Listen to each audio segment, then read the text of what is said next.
Hola, buen día a todos. El día de hoy, en el primer episodio de nuestro podcast, Píldoras de las Relaciones Internacionales, les damos la bienvenida a todos los que nos escuchan. Nosotras somos Claudia Talibi y Estrella Minta, estudiantes de cuarto semestre de Relaciones Internacionales de la Universidad Univas. En este podcast básicamente abordaremos temas relacionados con las relaciones internacionales, dando así inicio con nuestro primer episodio titulado El nacimiento de la ONU, en el cual abordaremos y hablaremos acerca de la Organización de Naciones Unidas y cómo es que esta organización surge, sus acontecimientos, objetivos, funciones y así como sus actores que la iniciaron. En este episodio mi compañera es la que nos guiará y explicará más acerca de este tema. Comencemos por abordar el cómo surge la ONU. Ok, Ita, para comprender de mejor forma el nacimiento de la ONU, es importante iniciar con la historia de lo que es la Sociedad de Naciones, que justamente es la antecesora de lo que hoy tenemos como la ONU. Igual es muy importante recalcar esta parte, sobre todo porque esta le da algunos aspectos a lo que hoy es las Naciones Unidas. La Sociedad de Naciones fue una organización fundada el 10 de noviembre de 1919 como anexo del Tratado de Versalles, donde se reunieron 42 países dándole fin a la Primera Guerra Mundial. Esta fue caracterizada por establecer las bases para la paz y la reorganización de las relaciones internacionales en su momento.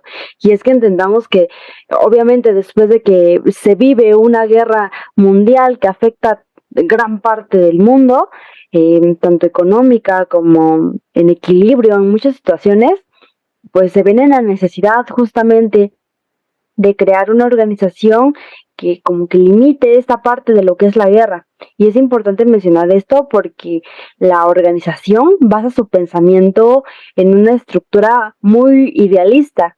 Y justamente esta organización contempla el respeto a la independencia política y la integridad territorial de los países miembros.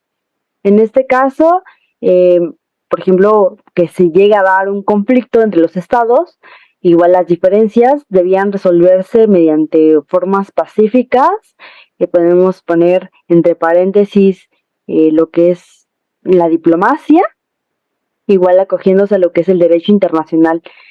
Sin embargo, esta tenía como carecía, por decirlo así, de una fuerza militar con la cual podría hacer cumplir sus sanciones en el caso que fuese necesario. Ok, entonces podríamos decir que su antecesora fue como que para establecer un equilibrio en el sistema internacional, ¿no? Pues entonces, ¿por qué actualmente no sigue vigente esta Sociedad de Naciones, Amita?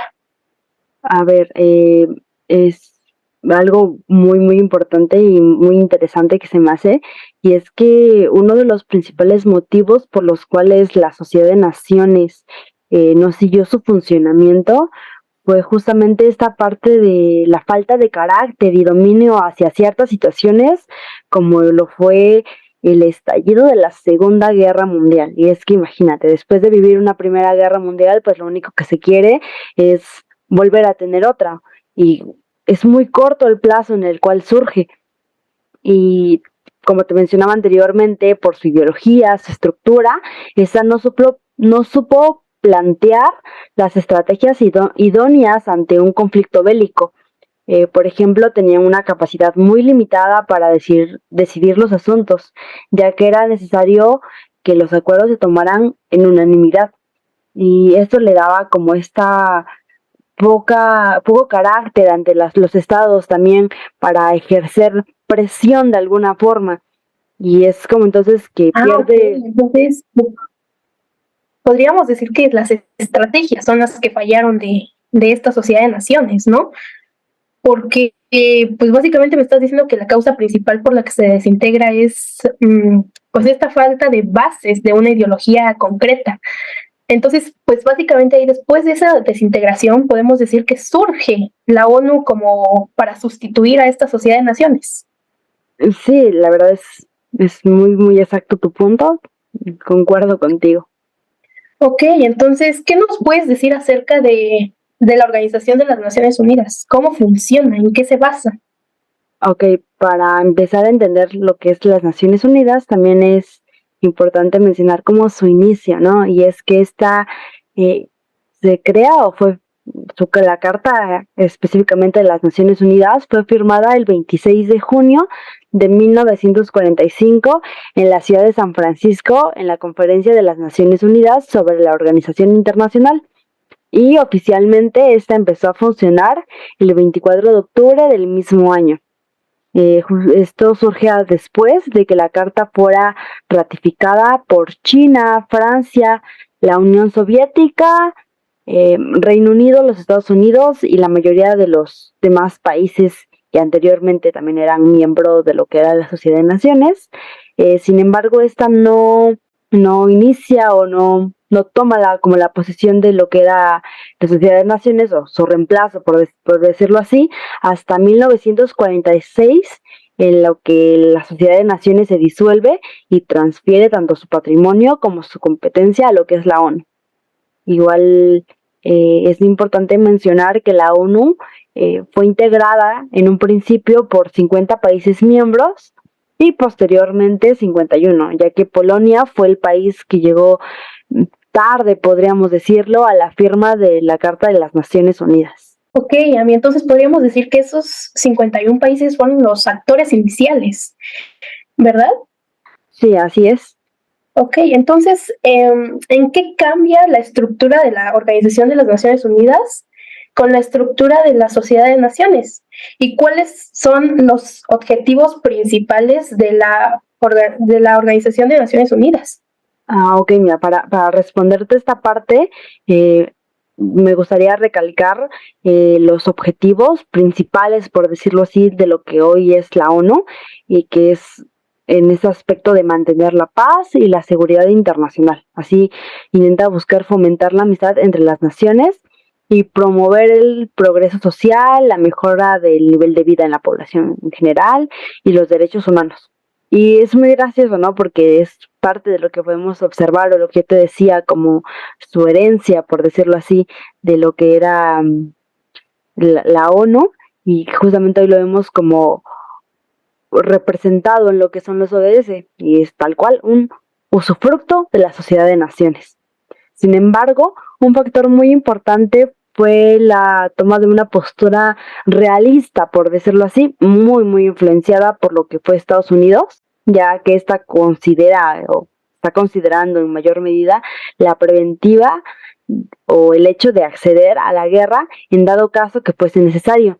Es por ello que también vemos la aparición de lo que hoy es el Consejo de Seguridad. Ok, pues la verdad me parece muy interesante esto que nos comentas, porque pues básicamente se observa ese cambio en la estructura de la ONU, ya que nos dices que son bases realistas y una estrategia o una, ¿cómo le podríamos llamar? Estructura bastante concreta a comparación de lo que son la Sociedad de Naciones, que básicamente pues se centra en una base muy ideológica, ¿no? Que es como de esta sí renuncia a lo que es el efecto de la guerra, mientras tanto lo que es la ONU no. Pero no obstante, algo que me gustaría que nos comentaras es cómo es que actualmente existen las críticas hacia esta organización, ya que prácticamente se le ha atribuido como que esa fama o etiqueta, por así decirle, de que realmente no está teniendo la participación que se espera en los conflictos o acontecimientos que están surgiendo pues en nuestro mundo actualmente. Un claro ejemplo está en este tema de Rusia-Ucrania. Ok, mira, sí, técnicamente tenemos, para comprender esto mejor, como dos aspectos o obstáculos para la intervención de estos conflictos, por los que ha sido muy criticado dentro de los medios. Y uno de ellos es la soberanía que presentan los estados, esa soberanía que dentro de los tratados de la ONU se reconocen por el derecho de la no intervención. Sin embargo, el hecho de que la organización no intervenga no significa que no exista realmente una actuación ante estas problemáticas, pues estas son abordadas dentro de lo que yo te mencionaba anteriormente, el Consejo de Seguridad, donde los miembros generan una resolución con respecto a la problemática. A pesar de ello, hay algo que muy cuestionable y que sí se ha cuestionado dentro de lo que es las Naciones Unidas o el Consejo de Seguridad, son esos países con el derecho a veto donde se les da mayor poder, por decirlo de alguna forma. Y entonces, ¿cuáles son esos países que tienen derecho a veto? Estos países son China, Francia, la Federación de Rusia, Reino Unido de Gran Bretaña e Irlanda del Norte y Estados Unidos. Y es que es muy interesante esta parte porque dentro del Consejo de Seguridad hay miembros que no son permanentes y van cambiando como con el tiempo de acuerdo a lo que se decida, y sin embargo, como su nombre lo dice, esos son miembros permanentes del Consejo de Seguridad que van a estar ahí y que siempre van a poder tener este derecho de decir si algo se hace o no se hace. Ok, me parece interesante. O sea, también me parece interesante esto de que existen los miembros permanentes y los no permanentes. Me parece que los no permanentes son los que se cambian cada 2 años. Pues la verdad está muy bien, me parece excelente y muy elemental la información que nos brindas a nosotros como oyentes, ya que básicamente rescatamos estos puntos relevantes y visibles para nuestra educación como internacionalistas. También creo que podríamos seguir hablando mucho más sobre este tema, ya que como sabemos es extenso, pero me gustaría que nos acompañaras, por favor, en el próximo episodio. Y obviamente agradecerte por tu tiempo, por brindarnos esta información y espero tenerte aquí el próximo episodio. Muchas gracias, Tita. Fue un gusto poder compartir este episodio contigo, este podcast contigo y claro que vamos a seguir trabajando y nos vamos a ver muy pronto. Muchas gracias a ti. Y pues bueno, amigos, recuerden seguirnos para más episodios, activar sus notificaciones para ser los primeros en enterarse de toda esta información que nos envuelven a nosotros como internacionalistas. Y por favor, nos vemos en el siguiente episodio. Hasta pronto. Hasta pronto, se cuidan.